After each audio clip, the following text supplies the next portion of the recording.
On that terrible day, they were planning a family vacation. They wanted to go to Odessa, and Vera, name changed, was looking forward to it with joy. She had everything in life that any woman could ever dream of. A home, a life of abundance, a husband who was a model family man, handsome, even resembling a famous actor, as many people said. He didn't drink, didn't smoke. They had 2 healthy children and a car. In short, she was happy. They had already bought train tickets, decided to get to the station on their own, and visit some relatives in a small village along the way. While Vera was cheerfully chatting with the lady of the house, helping to prepare breakfast, her husband was sleeping in the next room, enjoying the chance to stay in bed a little longer. This idyll was interrupted by a sharp knock at the gate and loud shouts. "Open up, police!" The women were alarmed. The women exchanged glances. What else could have happened? And armed officers were already entering the house, and the sunny, gentle morning instantly turned into a real nightmare. Not believing her ears, Vera heard one of them say, addressing her husband, who was sitting on the disassembled sofa in just his underwear, "You are suspected of taking a life," and he put handcuffs on him. Everything blurred before the shocked wife's eyes, and she barely managed to stay on her feet, leaning against the doorframe. "I'll be back soon," Gina promised hoarsely, and those were the last words she heard from him before she learned the shocking truth. Her husband is a maniac and a rapist. He has dozens of women's lives on his conscience. "I don't consider a woman a human being," Gennady later said during interrogations. "I only love my daughter, Lenochka, because she bears the name of a girl I once loved too. Когда-то. And not as a woman, and I don't want her to be a woman. I don't want her to be a woman I didn't want, or loved, to be a woman. But, you might think that you've heard everything about him and know everything about him, but that's more likely the Dunning-Kruger effect. Many people only think so because they skipped finishing The Art of the Soul, although I will leave sources and additional materials in my Telegram via the link under the video sources. You can easily find as many materials about this maniac as you want. In the 1970s and 80s, Belarus was considered one of the calmest Soviet republics. Serious crimes were extremely rare here, and even police officers had never heard of serial killers. But due to some fateful coincidence, it was Belarus that became the cradle and hunting ground for one of the most brutal serial killers of the Soviet era, who skillfully evaded justice for almost 15 years. The maniac we're going to talk about today wrote his name in the criminal history of the USSR with women's blood. His crimes truly and without exaggeration made the whole country shudder. He brutally sexually assaulted and took the lives of about 40 girls and women. The serial killer attributed his behavior to an irresistible inner urge. After each killing, he felt relieved, and for a while he satisfied the hunger of his inner beast. But every time, the monster inside him demanded another bloody sacrifice. "What did you feel when you strangled women?" they asked me. I was asked this during interrogations many years after the long string of crimes began. Such relief, and afterwards, when it was all over, it felt like it was just a dream. I didn't feel any emotions or regrets. I could hardly believe it myself later that it had actually happened. Every year, innocent people were imprisoned and executed for his crimes. Under torture, people confessed to things they hadn't done. And the police officers, without any remorse, reported every year about catching the bloodthirsty criminal. At the same time, the serial killer himself, in order to confuse the investigation, tried to make his crimes look like the work of a radical fictional organization, which greatly puzzled the KGB. But the case took a different turn when the investigation was assigned to a young, meticulous investigator. This elusive maniac turned out to be Gennady Modestovich Mikasevich, who would later be nicknamed the Strangler. He operated in Belarus for 14 years, assaulting and taking the lives of 36 women and girls. 14 people were convicted for his crimes, having confessed under torture. Every year, instead of Mikasevich, a supposed maniac was successfully caught and punished to the full extent of Soviet law. Gennady was born on April 7, 1947 in Belarus. The Mikasevich family was considered dysfunctional. His father was a heavy drinker and became terribly aggressive when drunk. His wife suffered the most from his drunken outbursts. He often beat her, not caring if their young son was present. To avoid getting hurt, the woman often had to run away from home, and the drunken Modest would chase his wife through the village streets in front of the local children. Little Gina also witnessed the ugly scenes between his parents, and the neighbor kids mercilessly teased him, calling him the son of a drunkard. The boy took such mockery very hard, so he grew up sensitive, unsociable, and withdrawn. As a teenager, Gennady became interested in girls, but because of his shyness, he was very embarrassed and awkward around them. Seeing that the boy was modest and insecure, the girls immediately made fun of him, which made the already withdrawn young man even more bitter. Despite his obvious problems with making contact with girls, Mikasevich still managed to start a romance with a girl from his village. Her name was Yelena. Their relationship was quite normal until Gina turned 18 and it was time for him to go to the army. He was drafted to serve in the navy. At the send-off, as was tradition, with tears in her eyes, she promised to wait for him. Mikasevich didn't have to serve for long. After just a year, he was discharged for health reasons when hepatitis was discovered.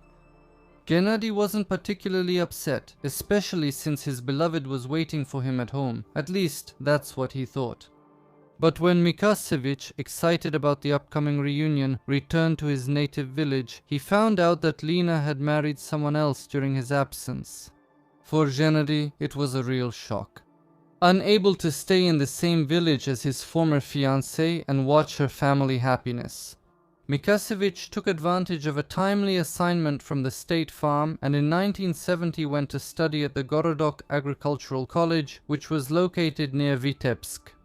Now Gennady lived where he studied, in the village of Gorodok, and only occasionally visited his relatives in Ist.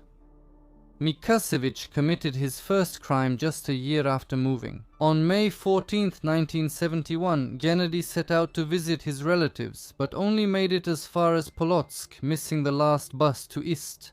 But this didn't stop the guy, and he went on foot. The road was long, and along the way, the young man was visited by various thoughts, including ending his own life.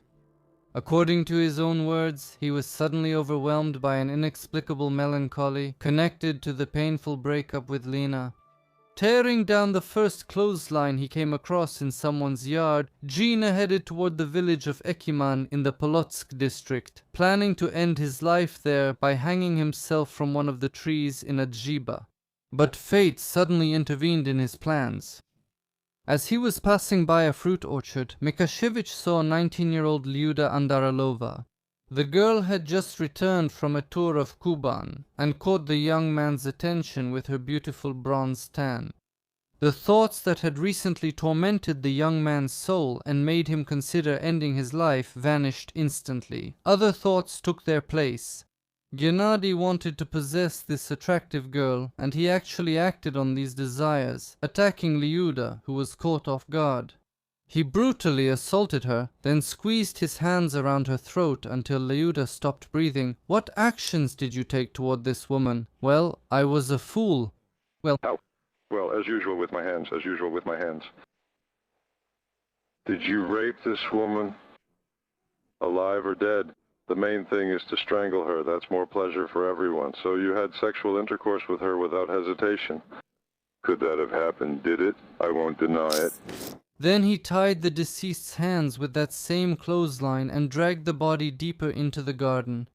Taking the bags of the girl he had killed with him, he later threw them into the river.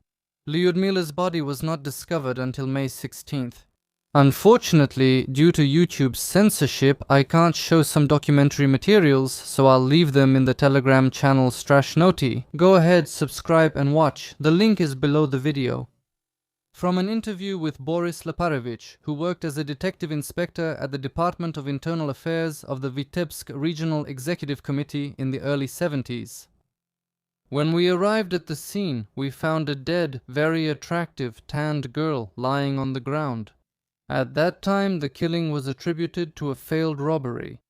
Attempts by some investigators to point out inconsistencies in this version were dismissed as inexperience. Overly zealous officers were even removed from the case, just to be safe. They said, "Too young, too green." Many years later, during the investigation, Gennady would explain that after taking Lyudmila's life, the sadness and sorrow that tormented him on that ill-fated May day disappeared without a trace. "Why should I hang myself over a woman? I'd rather strangle one myself." While passing the fruit orchard, I saw a girl. When I saw her, that was the first time I ever had the thought of taking her life. When I was squeezing her throat, I felt strength flowing from the woman through my hands. I was my own doctor. After taking a life, I felt relieved. I got special pleasure when the victim struggled. It intensified if the woman resisted, scratched, or fought back. Gennady Grigory later described his criminal urges like this. "From time to time, when I was alone, I would get into a certain state that compelled me to look for someone, a woman, with the intention of first talking to her, touching her body, and trying to have sexual intercourse with her. But when I came into contact with a woman, I would be overcome by a kind of madness, in which I would strangle women and take their lives. I believed that a woman shouldn't just be killed, she had to be strangled, and in those moments I couldn't control myself. After taking a life, I would feel relieved, and I didn't regret what I had done." So, at the moment of his first crime, according to Gennady himself, something snapped in his brain, and he decided that instead of... This is a terrible word, you can't say it on YouTube, so we'll put it this way. So he decided that instead of suicide, it would be better to take revenge on all women for not appreciating him properly. After assaulting the first girl and taking her life, Mikasevich experienced an unprecedented emotional high. And very pleased with himself and with life, he moved on. He no longer had thoughts of taking his own life. His self-hatred quickly transformed into aggression directed at women. Having found such a gruesome way to fight off the bouts of depression that periodically overwhelmed him, Mikasevich continued his bloody therapy for many years. Meanwhile, thanks to the efforts of experienced investigators, a certain Glushakov was implicated in the brutal murder and abuse of Lyudmila. He was quickly sentenced to 15 years in prison, and the glory for solving this crime was reaped by the legendary investigator for especially important cases of the prosecutor's office of the Belarusian SSR, Mikhail Kuzmich Javnirovich. Later, he patted the already dismissed head of the department, Loparevich, on the shoulder and admonishingly said, "That's how you should work, young man. That's how you should solve crimes." In truth, it was only many years later that it became clear that these investigators achieved their high crime-solving rates by means of falsifications and fabrications. Many years later, Javnirovich himself would end up in the defendant's seat. But for now, he was basking in the glow of undeserved fame. Meanwhile, it was precisely this kind of police negligence that gave Mikasevich confidence and perhaps encouraged him to commit new crimes. The next attack on a girl named Klopova happened 6 months later, on October 29, 1936. One October evening, Gennady found himself on the outskirts of Vitebsk, near the local expanded clay factory, where he noticed this young girl. There wasn't a soul around. Mikasevich first overtook the girl walking ahead, then turned around and walked toward her. To lull his future victim's vigilance, Gennady asked the unsuspecting local woman to tell him what time it was. When the girl looked away to check her watch, he skillfully threw a noose around her neck. At the last moment, the girl managed to slip her hand into the loop and started pulling it with all her strength in the opposite direction, not letting it tighten around her neck. Mikasevich, seeing such desperate resistance, covered the girl's mouth and nose with his hand, but she immediately bit his palm. The maniac, who was out hunting, and the victim, unwilling to give up her life, struggled for several minutes until some teenagers passing by responded to the girl's heart-wrenching screams. The schoolchildren, stunned by what was happening, couldn't think of anything better than to start singing loudly and shining their flashlights into the darkness, trying to scare off the criminal that way. And surprisingly, it worked. Mikasevich ran away, leaving behind his victim and the weapon, a clothesline. Gennady didn't expect that a fragile girl could put up such fierce resistance. This made him even angrier.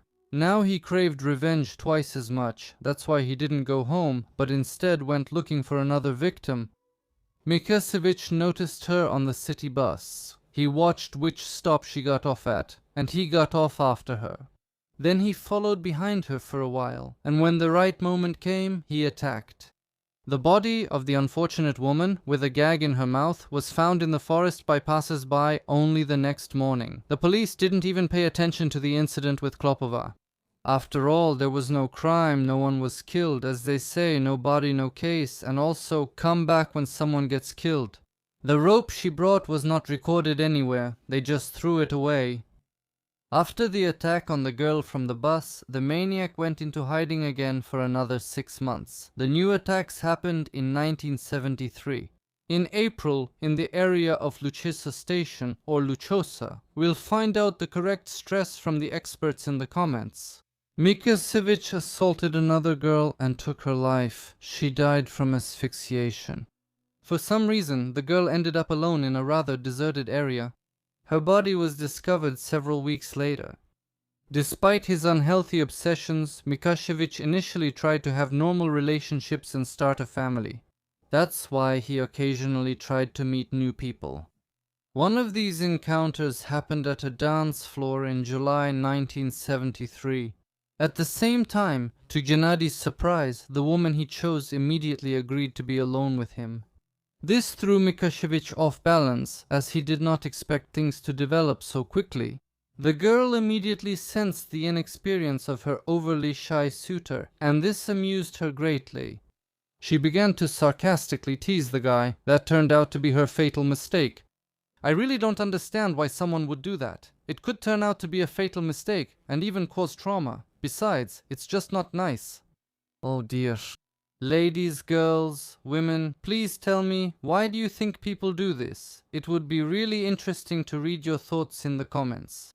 And of course, this girl had no idea what kind of demons were hiding in this quiet, well-mannered guy. Instantly enraged, the handsome and shy guy turned into a cruel maniac. His hands closed around her slender neck like an iron ring. She had no chance to escape. When he graduated from technical school in June 1973, Gennady returned to his hometown, to the village of Ist, where he got a job at the Desninsky State Farm. Returning home made him rein in his inner maniac for a while. But in May 1975, it broke free again. Near the village of Zui, or maybe even Zui, again I invite toponym experts and just masters of philology to the comments. So, near this very village, Mikasevich stalked and assaulted a girl and then took her life. She had just recently turned 18. In September of the same year, a random passerby walking to the village of Nacha met the same terrible fate. This time, the maniac decided not to hide the body but left it like trash right on the roadside. As soon as the maniac took a few steps, a rustling sound came from behind him. It turned out that the girl hadn't died. She had just lost consciousness, and now she had come to and was trying to get up. The criminal later confessed during questioning. She was kind of wild. There hadn't been anyone like her before. Mikasevich rushed to the girl who had regained consciousness and whispered, "Finish her off," but unexpectedly realized that he couldn't bring himself to strangle the same girl twice. This unexpected fact made him freeze in place. But then he noticed the manicure scissors that had fallen out of the girl's purse during the struggle. Gennady, without hesitation, grabbed them and delivered multiple blows until the victim stopped breathing. This incident became a turning point in the maniac's tactics. After that, Mikasevich began to tighten the noose as much as possible around the necks of all the girls he assaulted. Soon, the elusive maniac was given a fitting nickname, the Vitebsk Strangler. But it would have been better if he had gotten a different nickname, for example, the Vitebsk Wimp. Then maybe the maniac's sense of self-importance and that of others like him would have diminished. Or maybe not. What do you think about alternative nicknames for serial killers? Be sure to let me know in the comments. For the first 10 years, Mikashevich stuck to the same criminal tactics. He attacked women on deserted country roads and village streets in rural areas. Often the maniac would distract them with some harmless, non-suspicious question, and then suddenly throw a rope around their neck and start tightening it to minimize their chances of fighting back. Sometimes he attacked from behind. Most often, Mikashevich assaulted his victims beforehand, but he did not always do so, since the main purpose of the attack was deception itself. Even though his victims had no valuables, the criminal did not hesitate to take even trinkets, scissors, nail files, or pieces of clothing from them. In the spring of 1976, significant changes occurred in Mikashevich's life. He changed jobs, becoming a mechanic at the Dvina State Farm, married a saleswoman he knew, and moved to the village of Solominsk. There, he successfully integrated. Along with changing his place of residence, the maniac also switched to other hunting grounds. From then on, he waited for his potential victims at bus stops between Polotsk and the nearby villages. In 1976 alone, 4 girls died at the hands of Mikasevich. He would squeeze their throats.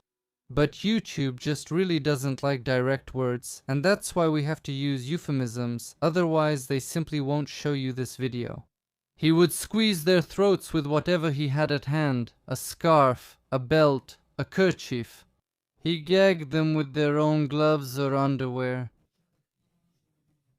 For unknown reasons, the maniac always took off the victim's shoes and tried to cover their bodies with something, for example with branches, soil, grass, or moss.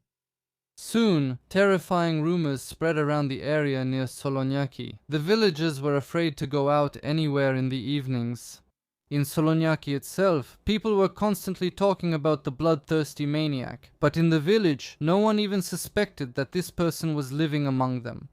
Not even a shadow of suspicion fell on Gina Mikasevich, a calm worker and exemplary family man.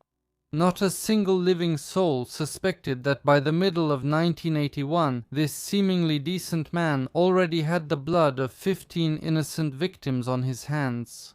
Moreover, the women of Soloniki held Mikasevich up as an example to their husbands. Many dreamed of a husband like that. He didn't drink, didn't cause trouble, was a volunteer patrolman, an activist, a public figure, the secretary of the local party committee, and a delegate to the regional party conference. The Mikashevich family even had a car, a red Zaporozhets. At that time, it was a clear sign of prosperity. Not everyone could afford a car that cost several thousand rubles, far from every Soviet citizen. And here, pay attention, this is another case where no one could have even suspected that he was a maniac.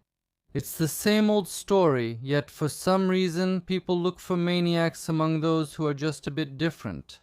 For example, people often ask me, "Oh, you host true crime, you must be a maniac, right?" Probably not. If I were a maniac, I would probably distance myself as much as possible from true crime or hide my craft. The same, by the way, can be said about true crime viewers. For some reason, there's an opinion that if you watch videos about maniacs, then you must be one yourself. But in reality, and few people know that the true crime audience is mostly female. One of the reasons why we, or rather you, like to watch videos about maniacs is to distract yourself from real stress. True crime has the same purpose as a horror movie. When you see that somewhere else things are even scarier, after watching, your own life starts to seem not so stressful and bad. So, next time you see someone who doesn't look like a normie and you think, maybe he's a maniac. Remember the case of Mikashevich and a bunch of other cases in other videos on the Strashnota channel where maniacs usually disguise themselves, or sometimes don't even disguise themselves at all, and they end up looking like successful, ordinary, normal normies. But we got sidetracked, and before that we were talking about Mikashevich's expensive and wealthy-looking car. So, according to some available information, Gennady received the car in 1978 for special labor and social merits after joining the CPSU. According to other sources, he bought the car with his personal savings in 1981. Be that as it may, it is this noticeable red Zaporozhets that will become the key clue in the case of the Vitebsk maniac. In the party, exemplary citizen Mikashevich also had a good reputation, and was even appointed secretary of the State Farm Party Committee more than once. The photo of this responsible and respectable worker was displayed on the local honor board, making neighbors and colleagues envious. Mikashevich had 2 children in his marriage, a boy and a girl, a son and a daughter. While committing atrocities against other people's daughters and taking their lives, the maniac was deeply affectionate toward his own daughter. He named her Lenochka after his first love. Gennady himself took his daughter to kindergarten, tied her ribbons, braided her hair, and spoiled her in every possible way. None of the maniac's colleagues suspected his secret either. This is what his co-workers said about him. He was a good family man, took his kids to kindergarten. Gennady fixed his daughter's ribbons, kissed her on the cheek and said, "That's it, Alyonushka, goodbye." We couldn't even believe that Gennady was a maniac. But then we started to remember how he would come into the dispatcher's office and rub his hands together like this. "Oh, girls, I'd love to take you for a ride." Well, those are understandable memories too, when later you start fitting the facts to the events in hindsight. That is, suddenly seeing signs in something innocent. Well, in short, standard cognitive biases. In any case, almost everyone described Mikasevich as a modest, reserved guy without any bad habits. Gennady really did everything he could to avoid drawing unnecessary attention to himself. According to psychiatrists, serial killers often show a duality of nature, a cruelty towards strangers combined with tenderness toward their loved ones. It is this very trait that makes finding a serial killer more difficult. They catch a psychopath, a pervert with animalistic habits, yet in everyday life he is the most respectable person you could imagine. Mikasevich's wife sincerely believed that she was lucky with her husband, even though she had heard rumors that he had a mistress in Polotsk. But the woman just brushed off such stories, attributing everything to the schemes of jealous women. But one day, something happened that really scared this woman. One night, Gennady, confusing a dream with reality, grabbed her by the throat and started squeezing. His wife screamed at the top of her lungs. The loud sound finally woke Mikasevich up, and he immediately pulled himself together. His wife thought that her husband was just overworked, which is why he was having strange dreams, so she immediately calmed down and didn't attach much importance to what happened. Meanwhile, during interrogations, the maniac later admitted that he was twice close to strangling his own wife, but by force of will was able to restrain himself from such a reckless step. And the woman, who knew nothing about her husband's second identity, was truly proud of him. As for him, although he didn't love her, he valued her and tried in every way to please her. For example, he helped her get a fashionable gold dental crown, which was popular at the time. Of course, Gennady didn't mention the little detail. He melted down a gold wedding ring taken from one of his victims to make the crown. The resourceful Mikasevich didn't hesitate to also rob his victims in addition to everything else. From one of the deceased, he even took pliers and wire cutters, later telling his wife that he had been given them at work. In the early 80s, the Vitebsk maniac changed his tactics. In September 1981, Mikasevich stopped lying in wait at bus stops. He had both personal and official cars at his disposal, which Gennady decided to use for his criminal purposes, thus changing his method of hunting. From that time on, he began offering rides to women he met on the street. Surprisingly, despite the rumors about a maniac going around, there were still plenty of women willing to become Mikasevich's passengers. Some girls didn't want to wait long for the bus, while others were charmed by the smile of the handsome driver. Whether in his personal or work vehicle, Gennady would also pick up lone girls hitchhiking on the roads and offer them a ride to their destination. Then he would stop the car in a secluded spot away from prying eyes and strangle his imprudent female passengers, leaving their bodies in the forest. The maniac never left the Vitebsk region. Gennady killed his first female passenger on September 12, 1981. Parking his Zaporozhets in a deserted place under a plausible pretext, he suddenly attacked his passenger, assaulted her, and then strangled her. Another girl herself asked to stop the car in the middle of a field to pick some flowers. This episode later even became the basis for the plot of the detective series Method. The psychological profile of the fictional taxi driver and serial killer Georgy Andreevich, played by actor Jan Tsapnik, was based on Mikasevich. Several times Mikasevich, despite his caution, was spotted by people while hunting. Passers-by saw the girls who were later found dead get into a red Zaporozhets. There were also those who saw many women leaving in a service car with the sign Techpomoshch, technical assistance, on it. But for some reason, this didn't really help the investigation. Meanwhile, with each passing year, the number of victims of the Vitebsk strangler was growing alarmingly, and the intervals between the crimes were rapidly decreasing. In 1971, he took the lives of 2 women, but by 1984, his victims already numbered 12. Such a number of similar crimes could not, of course, go unnoticed by the Soviet police. However, even the similarity of the crimes did not immediately lead the investigators to think that all these atrocities were the work of the same person. For a long time, the Vitebsk prosecutor's office was convinced that all these crimes were committed by different people. The situation was made worse by the fact that not all police officers were conscientious. Many were ready to close a criminal case at any cost, including fabricating it and blaming innocent people for the loss of life. That is why every year someone else paid for Mikashevich's crimes. There were as many as 14 such people, and one of them was a woman who was allegedly an accomplice of her partner.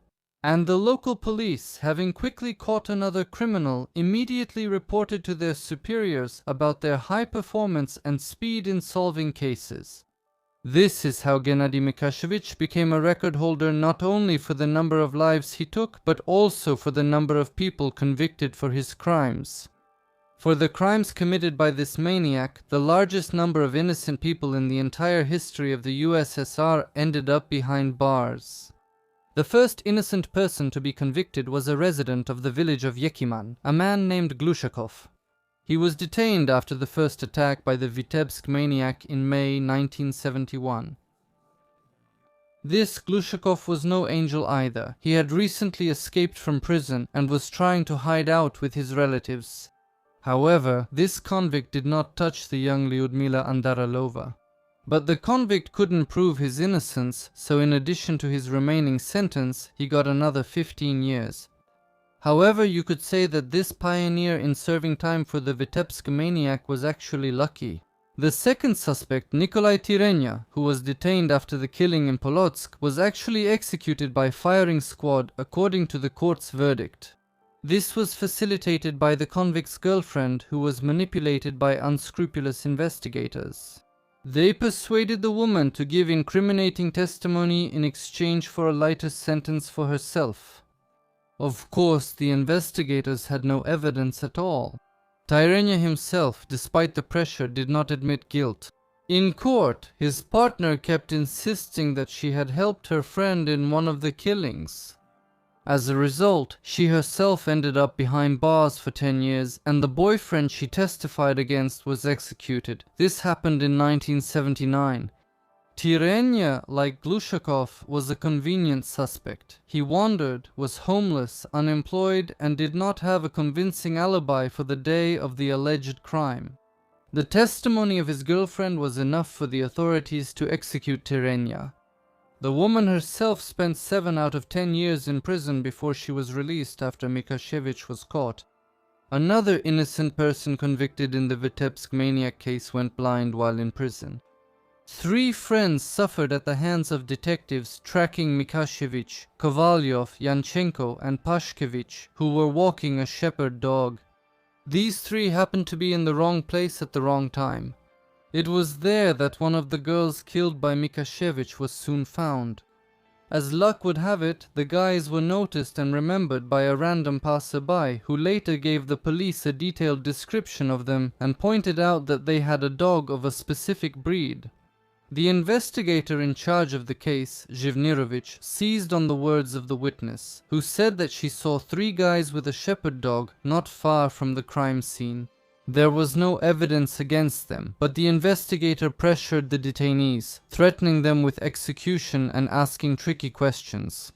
From time to time, they were also interrogated by operatives.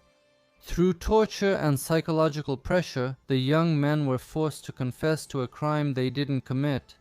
The court sentenced them to prison terms ranging from 2.5 to 15 years. Kovalev received the longest sentence, while Yanchenko got the shortest.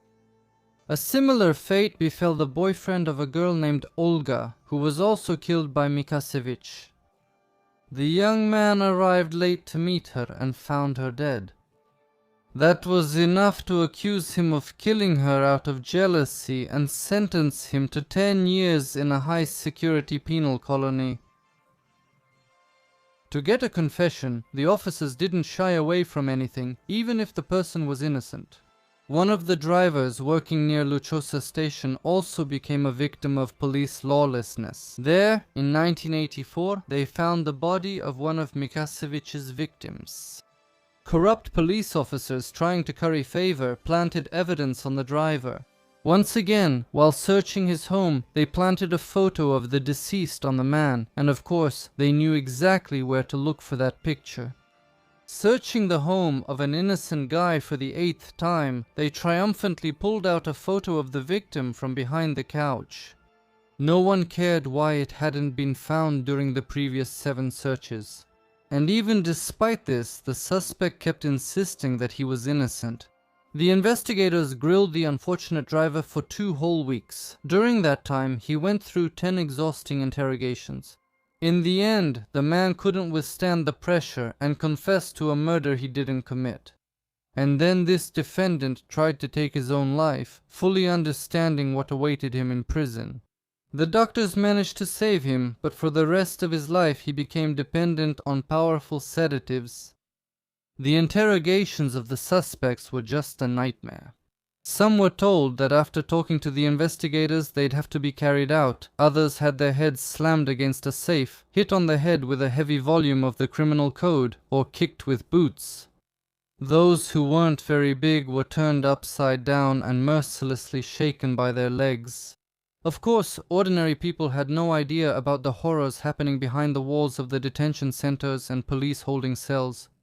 On the outside, everything looked more than decent. The officers, sparing no effort, searched for, exposed, and severely punished the sadistic serial killers. Investigators and officials were rewarded for their excellent work, and everything would have been fine if it weren't for one but. These similar crimes never stopped. Attempts by some police officers to suggest the ori of a serial killer were met with hostility by the leadership, always accompanied by a rhetorical question in a threatening tone. Are you trying to say that we convict innocent people here? Only after Mikasevich was convicted were all the surviving victims of police abuse rehabilitated, given financial compensation and apartments in one of the districts of Vitebsk. However, not all of them were able to fully return to society and start their lives from scratch. While the innocent were experiencing the horrors of state oppression firsthand, the real maniac continued his bloody path. Moreover, the Vitebsk maniac didn't just continue taking lives, he was very interested in the course of the investigation and even helped catch the maniac as part of the volunteer patrols. He even personally attended several court trials to witness how innocent people were being judged for his crimes. Mikasevich was quite encouraged by the fact that innocent people were being imprisoned for his killings. He always closely followed the investigations of the crimes he committed and then attended court hearings, secretly mocking the judges who were delivering just verdicts for his crimes against others.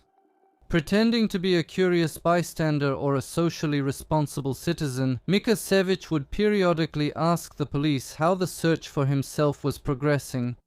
As a member of the volunteer patrol, Gennady also created the appearance of actively helping law enforcement, so he could be at the center of events and aware of all their plans, having the latest information straight from the source.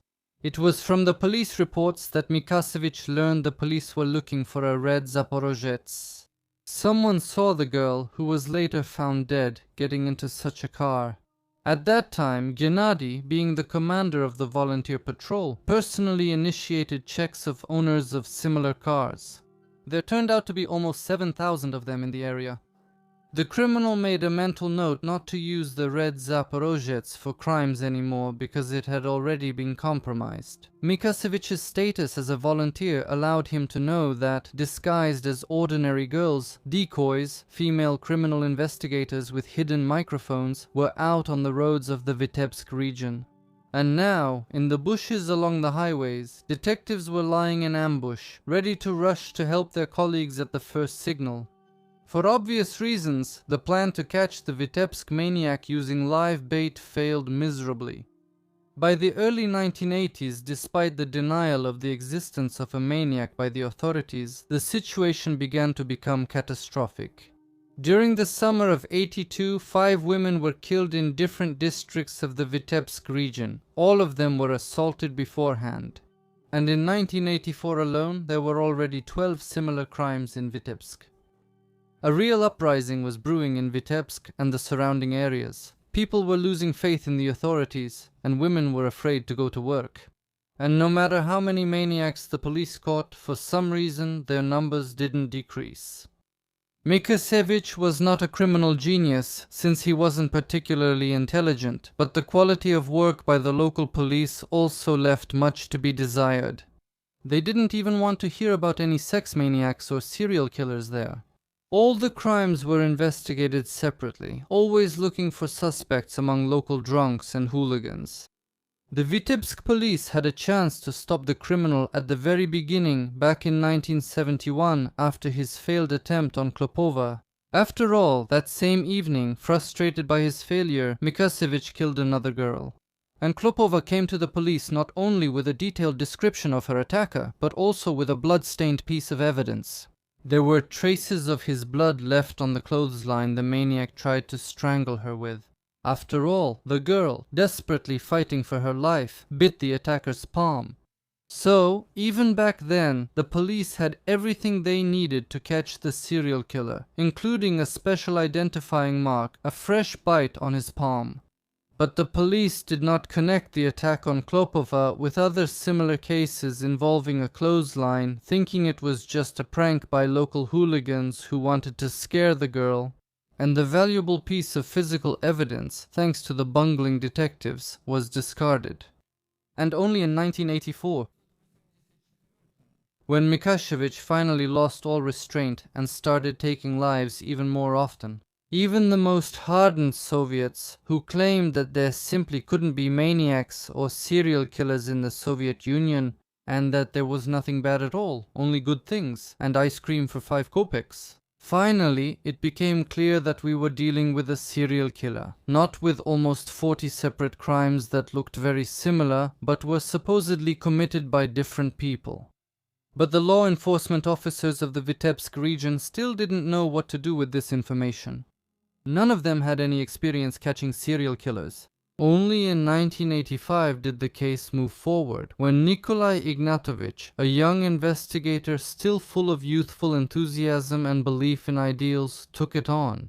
He was even removed from the investigation at first for being overly zealous. But just think about it. Even reporting to the superiors that a serial killer was operating in the region, such zeal was seen as real sacrilege. But after some time, youth and persistence overcame stubborn experience.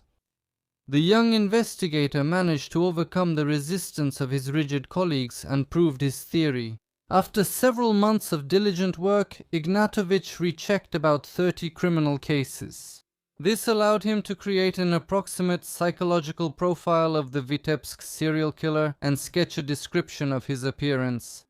From an interview with Oleg Savelyev, who worked as a senior investigator at the Vitebsk Regional Prosecutor's Office in the 1970s, he gathered all the cases involving the murders of women and practically created a profile of the criminal.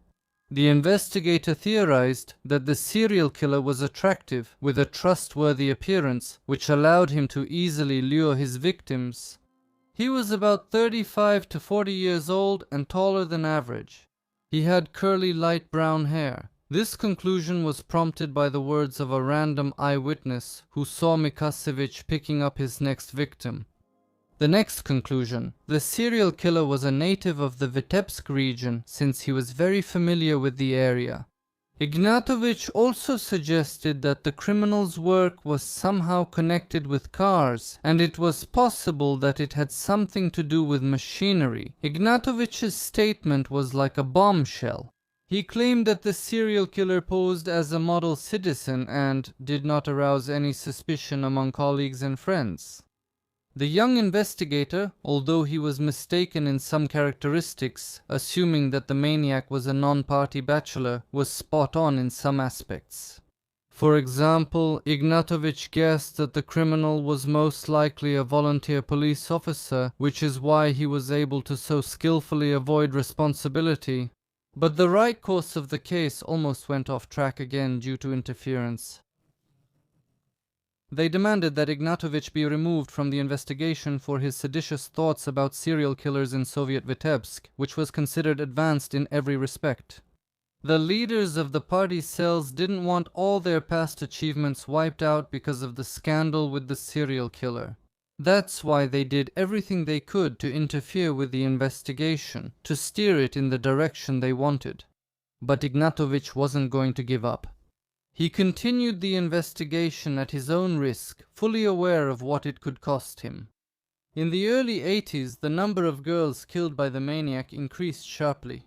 In the evenings, women who found themselves alone on the street listened in terror to every step behind them. Female workers at Vitebsk factories and plants began to refuse en masse to work the second and third shifts. And by that time, terrifying rumors about the Vitebsk maniac had already spread throughout the entire country. In the first days of December 1982, a crime report on serious offenses in the Belarusian SSR ended up in the hands of a member of the party Central Committee, General Secretary Andropov. The KGB veteran was immediately alarmed by the figures from the Vitebsk region, since the statistics seemed, in his opinion, far too suspicious. Andropov immediately summoned the Minister of Internal Affairs, Fyodorchuk, and demanded that he look into the matter. The General Secretary declared, "Consider the murderers my personal enemies. I want these enemies to be neutralized." After such a statement from the very top, the investigation into the Vitebsk maniac was taken under control not only by the authorities of the Belarusian SSR, but also by the Central Committee of the CPSU. Realizing that the situation in the Vitebsk region had long since gotten out of control, additional police units from other regions of the USSR began to be deployed there. The best specialists from the Ministry of Internal Affairs and the KGB were dispatched to the Vitebsk region. In 1985, Vyacheslav Grib was appointed as the new head of the Department of Internal Affairs of the Vitebsk Regional Executive Committee, and he led the newly organized headquarters for investigating crimes. He was the one who led the operation to capture Mikasevich. Here is a quote from his interview. "In Vitebsk and Polotsk in 1985 there was panic. Every morning you report the operational situation to the minister and the head of the regional executive committee. And there was always the same question, what about the murders?" By that time, so many women had already been killed that the police officers were coming up with the most unbelievable theories, including that a whole gang had been operating with impunity for a long time in the vicinity of Vitebsk and Polotsk. These criminals acted deliberately and were well prepared. They probably even had a car. Only one thing remained unclear, the motive. But that was exactly what was missing in these senseless, brutal crimes. That's why no one ruled out a serial killer.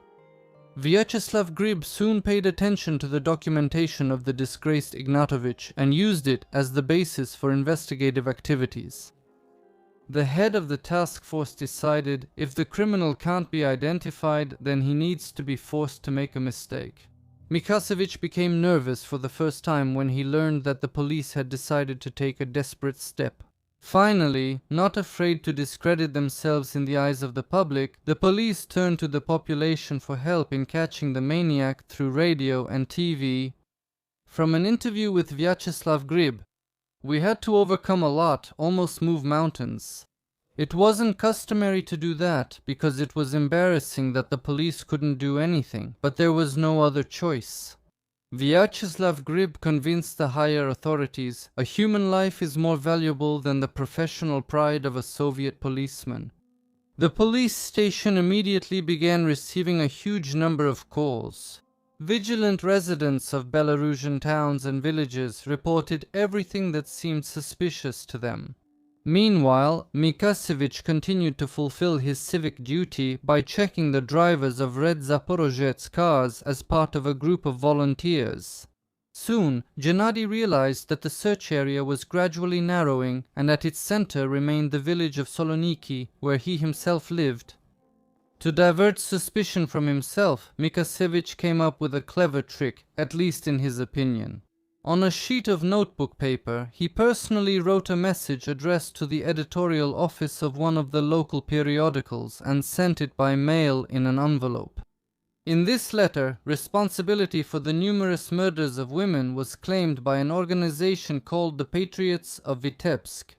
The note stated that the supposed members of this organization were men who had suffered from their wives' infidelity and had ultimately decided to take revenge on all women. By the way, the Patriots of Vitebsk were also fighting against the hated Soviet regime at the same time. The letter called out, "Patriots of Vitebsk, join the ranks of those fighting for a new life. Convince all the communists and their police lackeys. Step up your efforts in the institutions of the Vitebsk region to recruit more people to our ranks." It was quite predictable that the KGB, not the police, would be the first to take an interest in such a message, since the ever-vigilant security officers saw it as a threat to the existing state order. Therefore, the letter was classified and sent for storage in the appropriate agency. Unsatisfied with his prank, Mikasevich set out on the last outing of his life. He took the life of, according to one version, his 36th, and according to another, his 38th victim. He killed the victim near the village of Pavlovichi. He squeezed her throat, and the woman died from asphyxiation. To reinforce his idea, Gennady put a note with a short message into the dead girl's mouth for betrayal, death, the fight against the cops and communists. Only after this incident did the KGB officers report what was happening to the Ministry of Internal Affairs. The forensic experts, having studied the two messages provided to them, found out that they were written by the same person. Thanks to the analysis of the saliva left on the envelope, it was established that the suspect has blood type O. At the same time, a large-scale handwriting analysis was conducted, during which the handwriting of the vast majority of Vitebsk residents was checked. For these purposes, investigators seized a large number of handwritten documents, including letters at the post office, applications at passport offices, personnel departments of enterprises, and other organizations. If you want even more videos, go to Boosty if you're from Russia, and Patreon if you're not from Russia. There you'll find exclusive videos that aren't available on YouTube. The links are below the video. In total, about 560,000 handwriting samples were studied. Such diligence by the investigators was not in vain, because during the years of searching for the Vitebsk maniac, they also solved 220 other crimes, including 27 murders. So, after going through a mountain of documents, the police officers decided to narrow down the circle of suspects, based on the information they had that the criminal owned a car. As a result, they began checking the handwriting of all car owners in the Vitebsk region. In December 1985, a written explanation by Mikasevich ended up in the hands of a forensic expert. What exactly was written there is not known for certain, as possible versions differ on this point. Some sources indicate that this was a document written by Gennady during an investigation involving him as the owner of the red Zaporozhets. Other sources claim that at some point between 1981 and 1985, Mikasevich was stopped in his Zaporozhets by an inspector under the pretext that a similar car had been involved in an accident, and the officer asked the driver to write an explanation of where he was at the time of the accident. In any case, it was this note that helped the experts. Mikasevich suspected that the handwriting sample could eventually lead to him, so when he was composing the fake message from the Vitebsk patriots, he tried to change his handwriting, but he still couldn't fool the experts. By comparing the handwriting samples from the patriots' message and Mikasevich's explanatory note, the forensic experts definitively determined that they were written by the same person. The suspect had a reputation as an exemplary and law-abiding citizen, an activist, a model worker, a party member, and a deputy, a regular at local conferences, a volunteer patrolman, an exemplary family man, and simply a good person. But even Soviet detectives by that time already had some understanding of the duality of a maniac's personality. Therefore, in December 1985, an arrest warrant was issued for 38-year-old Gennady Mikasevich. 3 investigative teams immediately went to his home, but the suspect was not there. However, during the search of his house, they found belongings of many of the victims. The maniac was found at a relative's house in the village of Goryany Polotsk district. The police officers found Mikasevich in his underwear, sitting on the bed. Among his personal belongings was a train ticket. The suspect had taken a vacation from work and planned to go to Odessa. He appeared to take his arrest calmly, and even promised his wife that he would be released soon.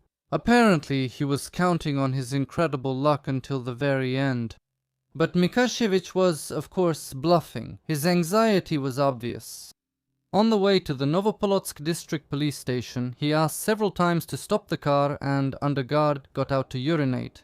He understood that during the very first search of his house, they would find a bunch of things belonging to the murdered women. And even in such a difficult situation, Mikasevich hoped that he would manage to get away with it. As soon as Gennady crossed the threshold of investigator Ignatovich's office, the investigator immediately asked, "So, are you that patriot of Vitebsk?" Mikasevich broke out in red spots, but he wasn't going to give up without a fight, and immediately presented his own version of events. "One time, my Zaporozhets was stopped by 2 unknown men. They put me in their car, took me to a deserted place, and there, under threat of death, forced me to write a letter on behalf of the patriots of Vitebsk." The confrontation between the investigators and the detainee lasted several days, until Mikasevich realized that his game was over. And the best thing he could do was to pretend to be a fool, hoping that this way he could avoid punishment. After that, the maniac began to testify, but he didn't show any remorse. During the investigative procedures, Mikasevich reenacted his crimes with astonishing accuracy. He behaved defiantly and talked about taking lives while grinning broadly. As it turned out, the criminal had a phenomenal memory and could pinpoint the locations of his crimes and where he hid his victims to within a meter. At one of the reenactments, Mikasevich asked not to use a mannequin, saying that it irritated him. Then, turning to the investigator, he joked, "Who am I supposed to demonstrate on? Should I strangle you?" But the maniac admitted to the facts of the preliminary assaults without much enthusiasm, saying, "It's better to strangle than to have intercourse. I don't remember anything like that." Mikasevich failed to pretend to be mentally ill. Psychiatrists determined his obvious sanity. According to experts, the criminal acted driven by sexual deviations, but the main goal was not the assaults themselves, but rather the strangulation and subsequent death of the victims. Realizing that pretending to be insane didn't work, the accused stopped faking and openly showed his anticipation of nationwide fame from the upcoming trial. He was genuinely pleased to be filmed during the investigative procedures. Of course, I'll leave the extra materials in the scary Telegram channel just in case. By the way, while I'm at it, let me remind you to like or dislike this video so I know I'm not doing all this for nothing. Mikasevich smugly told investigator Ignatovich, in response to his statement, that the footage was intended for internal use only. "Ignatovich, the whole union should see this. People need to know what kind of person he was." In the documentary footage, it is clear that the criminal was literally bursting with a sense of his own greatness. He was convinced that widespread fame awaited him in the future, and in fact, he wasn't wrong about that. At the trial that began in the spring of 1987, Gennady behaved extremely calmly. He never showed any remorse. And he only shed a tear once when he spoke about his first youthful love for Yelena, who didn't wait for him. Here's how he described his very first killing in court. In May 1971, late in the evening, I went to the village of Yakiman to see Lena at the bus stop. The meeting didn't happen. On the street, I saw a girl who was walking toward me. As we passed each other, I grabbed her throat with my hands. That was the first time I strangled a woman. At that moment, I felt resentment toward all women. I had never felt that way before. When the victim resisted and scratched me, something inhuman awakened inside me. I actually enjoyed her scratching me, and I wanted it even more, as my hatred kept growing stronger. In general, Gennady Mikashevich is a classic example of a serial killer, and in fact he truly represents the classic type of maniac, at least in the USSR, with deeply rooted psychopathic and misogynistic traits. His personality is a complex tangle of childhood traumas, social isolation, and a pathological hatred of women which transformed into a years-long series of brutal murders. From a psychological point of view, Mikashevich showed signs of compulsive aggression, where committing murders served as a way for him to relieve internal tension.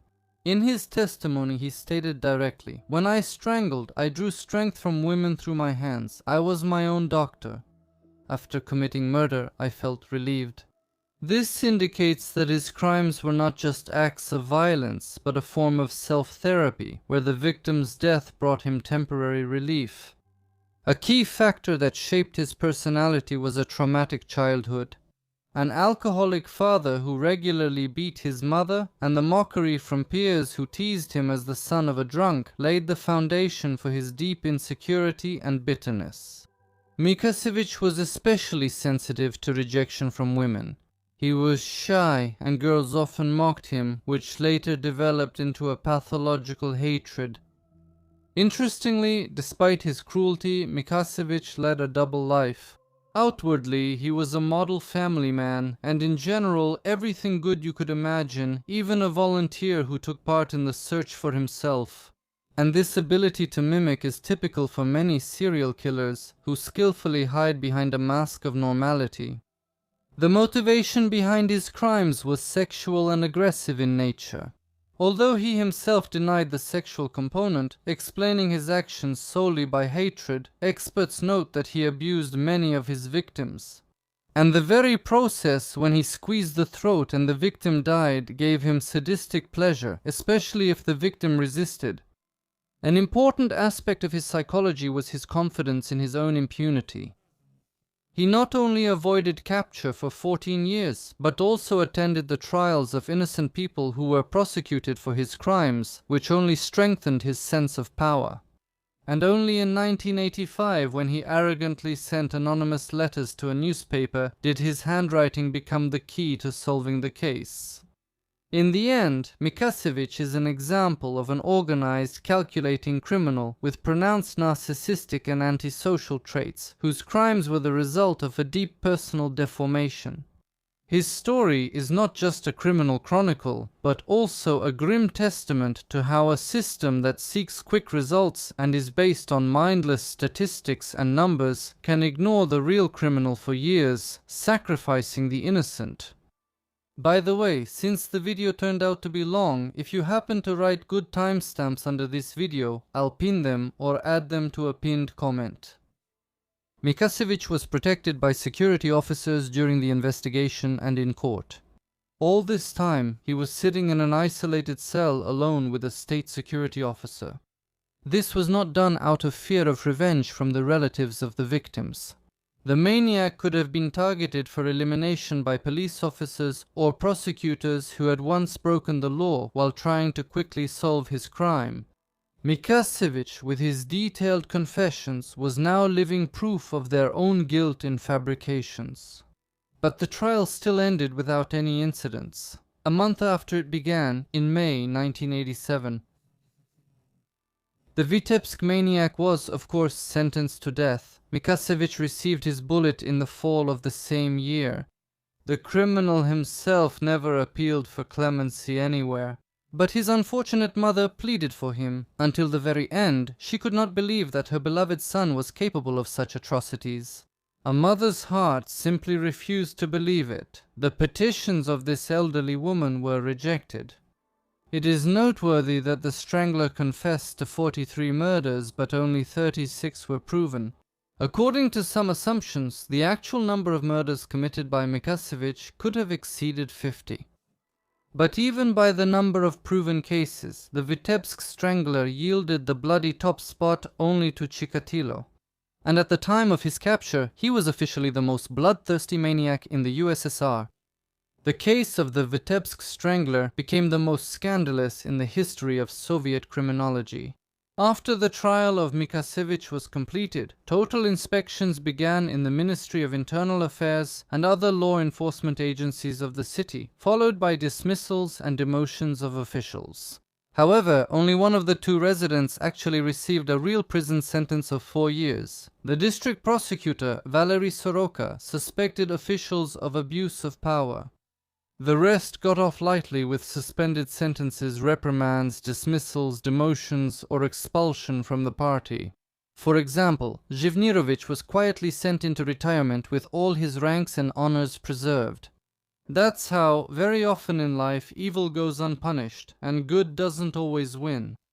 Later, Zhivnirovich was also included in the large amnesty granted for the 70th anniversary of the Great October Revolution, and because of this, the criminal case against him was closed.